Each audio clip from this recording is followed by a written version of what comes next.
Hello, this is CityScape, a regular vodcast featuring people, places, and ideas that impact Livonia. I'm Dan West with the Livonia Chamber of Commerce. Today we spent time talking to a Livonia native who's in his third decade as a recognizable voice for radio, sports, and talk shows here in the Metro Detroit market.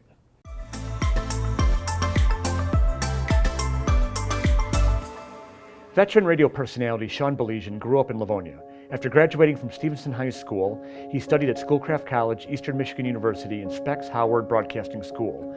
He started his broadcasting career at a radio station in Toledo in 1995, and later dove into sports as a talk show host and calling college football and basketball games.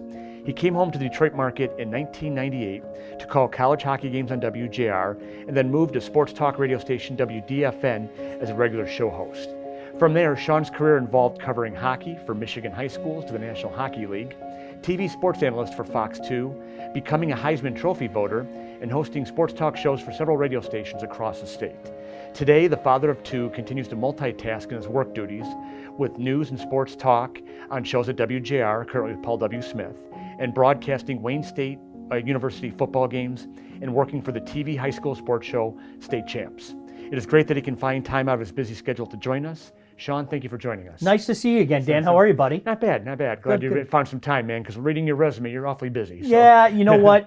It's one of those things, when you love what you're doing, it doesn't seem that busy. It's this fall, though, I decided for the first time in a long time, I'm going to slow down a little bit. You know, age is catching up a little bit. You know, I'm 51 years old now, and it's time to have my weekends back in a certain regard. My Sundays in particular. You know, I haven't had Sundays off legitimately since 1995, so I'm enjoying that. I'm going to enjoy that. Well, with the Lions games, you don't have to analyze it after the game anymore. Just watch it, and that's it. You got it. What do you remember most about growing up as a kid here in Livonia? My neighborhood was the best neighborhood. It really was. I grew up at 7 in Merriman on a street called Sunset, and I'll tell you how much we loved our neighborhood. Me and a couple of the guys that I grew up with still keep in contact, see each other 2-3 times a year. And almost every time we see each other, our time together includes going back to our old neighborhood. And just, you know, whether it be riding our bikes, driving our cars through it, sometimes walking through the neighborhood, always going down to Coolidge Elementary. I mean, so many just great memories there. You know, this was a time, Dan, when before the advent of the internet and computers and games, there were kids playing outside everywhere. So that's the thing that I remember most about 7 in Merriman, just the kids everywhere, you know, and we played every kind of organized and unorganized sport you could think of. Just a lot of great memories. Tell us what got you interested in a career in broadcasting. You know, like so many other kids, I wanted to be involved in sports. You know, in particular, I wanted to be a professional athlete, but in my early teens, reality hit me that I stink. And I'm not going anywhere in regards to being a professional athlete. So, you know, my mindset was, what's the next best thing? And I always tell young people that want to get into this business, I use the analogy of a tree. Think about the tree trunk, but then the branches go off in so many different directions. You could do numerous things. And so I've kind of practiced what I preach in that regard. You know, I've done a little bit of everything. I was fortunate to do some writing, television, radio. And so, yeah, to me, it's the next best thing to playing sports. It's really been a blessing to do this for so long now. Looking at your resume, you clearly put in a lot of hard work. Talk about how you developed that work ethic and what it's meant for you in developing your career. Dan, I'm glad you asked me that question because it allows me to honor my father. My father passed away a few months ago. He's the hardest working man I've ever known. Former police officer, and 100% work ethic was something that he stressed, and that's something that stayed with me my lifetime, and I've passed that on to my kids as well. You know, you got to give your best every time you're out there. You know, find something that you love to do, and if you love to do it, well, then you're cheating everybody involved unless you don't, you know, put in the time and give your best. So yeah, a tip of the cap to my dad. That was something, you know, he's from that old school, and being a police officer, that was something he was like, you know what, you work your tail off. But I tell people this all the time. I'll tell you the same thing, Dan. When you love what you're doing, I don't feel like I've worked for 26 years. I really don't. I've been so blessed to do what I've done, and, you know, do things like this with you, and so it's pretty cool, man. More importantly, condolences to your family as you cope with that. Thank you. Going back to your early days at WDFN, before social media, one thing that you did is you constantly responded to listener emails. Talk about how that became a focus for you. You know, I always thought that I wanted to be approachable. You know, I'm just a normal guy like you, like anybody else here and everything. And my mindset always was, if Dan West in Livonia takes the time out of his busy day to send me an email, the least I can do is reciprocate. That was just always something.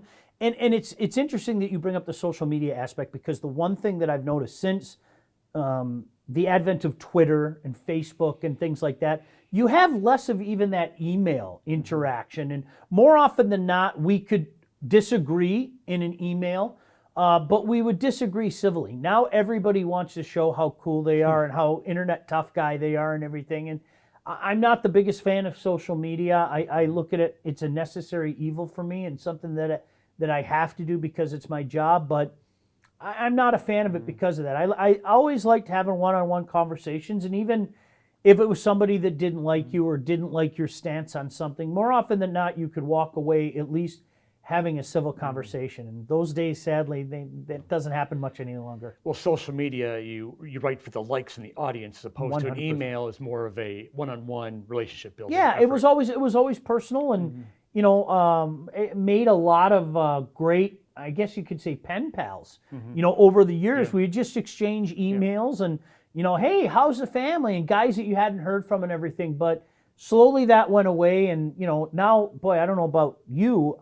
I could go days without checking my email. You know, it's like, oh, yeah, I forgot I have an email, because it's all about texting now. It's all about, you know, sending messages, private messages, DMs, whatever the case may be. But yeah, that was very important to me. If somebody took the time out of their day, the least I could do is answer that. Well, just know that it was recognized by those who did appreciate the Oh, thank response you'd give back in those days. Thank you. Tell me some of the funniest stories you've encountered while interviewing somebody.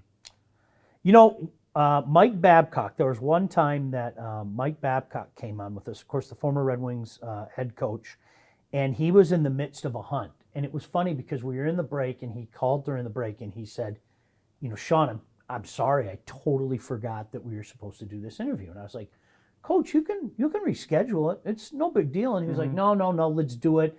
You know, let's keep it quick, not the whole 15 minutes and everything. I said, great. So he's whispering because he's in the middle of a hunt. He's literally in the middle of a hunt. And then all of a sudden you hear quack, quack, quack, right? I kid you not. It was like something you would see out of a cartoon.